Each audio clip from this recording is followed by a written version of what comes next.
Hai guys, di video kali ini saya akan update secara singkat saja meliputi technical analysis Bitcoin, Ethereum, dan Bitcoin dominance. Nama saya Kelby dan saya menyajikan informasi seputar fundamental, technical, dan on-chain analysis. Tonton video ini sampai akhir agar informasinya lengkap dan bermanfaat. Kita akan mulai dulu dengan market crypto secara keseluruhan di CoinGecko. Untuk Bitcoin dia naik 1,4%, Ethereum lebih sedikit daripada Bitcoin. Rata-rata masih tidak terlalu banyak kenaikannya, namun kita lihat ini kenaikan terbesar dialami oleh Terra Luna. Ini dia kembali lagi ke peringkat ke-37 dengan market cap 2 billion.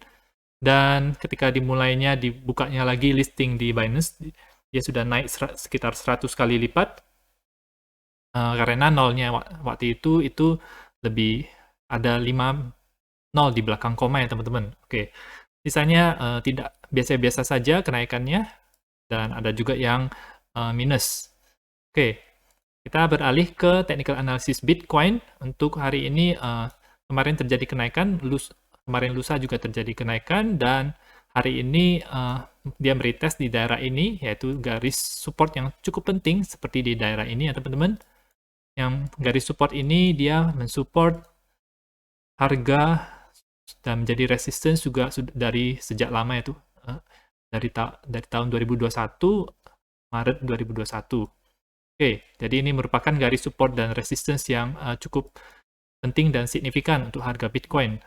Dia mengalami likuiditas yang tinggi di daerah sini di harga 25.000, jadi dari situ dia kemudian naik sampai ke 30.000. Kalau misalnya kita ukur, berarti ada kenaikan sebesar 18%. Oke.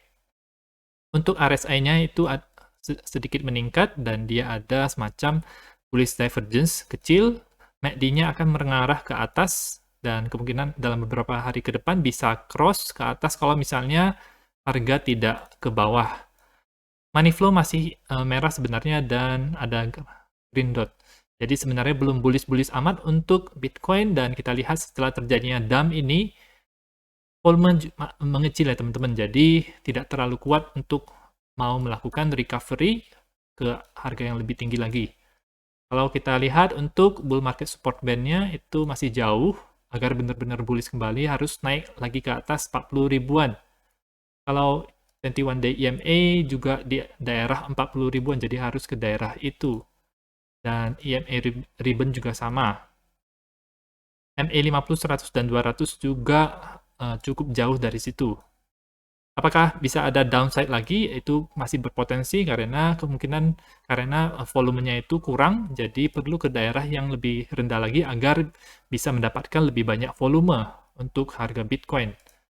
Kalau kita lihat untuk time frame weekly, kita aktifkan MA 200-nya, ini, maka kemungkinan di sini itu bisa menjadi daerah yang banyak volumenya atau likuiditasnya, dan di situ kemungkinan bisa bounce juga sama seperti ini. Di data masa lalu, daerah MA 200 ini itu merupakan daerah di mana pembelian Bitcoin itu merupakan kesempatan yang terbesar. Jadi buat investor ya teman-teman. Dan ini merupakan kesempatan emas untuk kita membeli Bitcoin kalau misalnya dia bisa turun di bawah MA 200 ini. Ketika bear market 2018 dan 2019 di daerah ini juga merupakan daerah best buy ya teman-teman. Di sini juga Corona dump, dan kemungkinan besar Bitcoin bisa berpotensi ke daerah ini juga. Oke, untuk time frame 4 jam dia sedang membentuk semacam, kalau kita, oke, ada semacam symmetrical triangle kalau kita lihat dari perspektif ini. Kalau dari perspektif lain dia ada semacam inverted head and shoulders, tapi yang terbalik, maksudnya yang miring, maksud saya. Dan namun volume di sini kecil, kita harus tunggu kalau misalnya terjadi breakout ke atas, apakah volumenya itu membesar atau tidak. Kalau misalnya volumenya itu membesar, maka itu bagus untuk Bitcoin, dia bisa ke daerah yang lebih tinggi lagi, ke daerah misalnya sampai ke MA 100 ini di 34 ribuan. Oke. Kalau misalnya volumenya lemah, tapi dia terjadi breakout, kemungkinan itu adalah sebuah pola rising wedge dengan seperti ini, atau bear flag bisa juga. Oke, kira-kira seperti ini. Jadi, dia tertahan mungkin di daerah MA 50 yang warna kuning ini, tertahan di daerah ini. Kalau misalnya dia rejected, kemungkinan dia bisa ke bawah lagi dan melanjutkan pergerakannya itu ke bawah. Jadi itu adalah skenario untuk Bitcoin time frame 4 jam. Dari RSI masih berusaha untuk naik ke atas agar bisa bullish, MACD masih mengarah ke atas, dan ada green dot di sini, momentum wave itu mulai mengarah ke atas, namun money flow-nya itu masih merah. Jadi belum terlalu bullish amat, belum konfirmasi daripada semua indikator ini. Kita beralih ke market Bitcoin dominance, di mana terjadi kenaikan selama beberapa hari terakhir cukup tinggi, kemudian sekarang di daerah resistance di sini.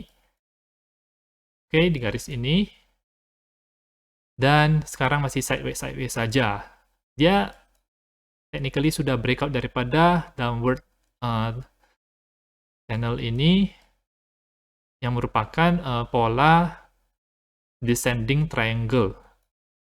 Jadi, kemungkinan kalau misalnya dia berhasil sustain di atas daerah ini, di atas garis ini, maka dia bisa melanjutkan ke angka selanjutnya, yaitu 47, 49, dan bakal ada resistance besar di daerah 50 di sini. Oke, jadi kalau misalnya ketika ini turun, untuk yang main dengan pair BTC, bisa ke altcoin, misalnya ke ETH BTC untuk trade agar Bitcoin-nya itu lebih banyak. RSI-nya di daerah overbought, MACD-nya masih mengarah ke atas sebenarnya, dan kemungkinan akan ada red dot dalam beberapa hari ke depan. Money flow masih belum hijau, jadi kemungkinan akan sideways saja menurut saya. Nah, market Ethereum selanjutnya, dia bounce dari harga 1.700, kemudian bertahan, bisa close di atas 1.900-an, dan sekarang masih mengikuti harga Bitcoin. Jadi, seperti itu. Kalau ketika dia naik, ya ETH juga naik. Ketika Bitcoin turun, ETH juga ikut turun. Tidak ada bullish divergence di sini, MACD juga hampir sama, tetapi money flow ini perlahan-lahan menjadi merah dan lebih dalam ya teman-teman. Jadi perlu diperhatikan, kemungkinan kalau misalnya dia naik, itu hanya sebagai continuation pattern yang bisa mengarah ke bawah lagi. Oke, kalau kita lihat untuk Ethereum Bitcoin, dia sudah breakout daripada breakdown ke bawah setelah dia sempat breakout ke atas, balik lagi ke daerah sini. Dan kalau misalnya dia terjun ke bawah, maka itu bisa menandakan bahwa altcoin akan sangat melemah terhadap Bitcoin. Sekarang MACD masih bearish, dan money flow juga akan berangsur-angsur menjadi merah, jadi itu perlu diperhatikan, dia lebih banyak bearishnya daripada bullishnya, dan tidak ada bullish divergence sama sekali untuk RSI-nya. Jadi ini menurut saya masih bearish untuk ETH Bitcoin. Oke, jadi itu saja untuk analisa pada hari ini. Kalau misalnya teman-teman ada pertanyaan atau mau request, teman-teman bisa komentar di bawah ini. Jangan lupa klik like dan subscribe, dan nantikan video saya selanjutnya.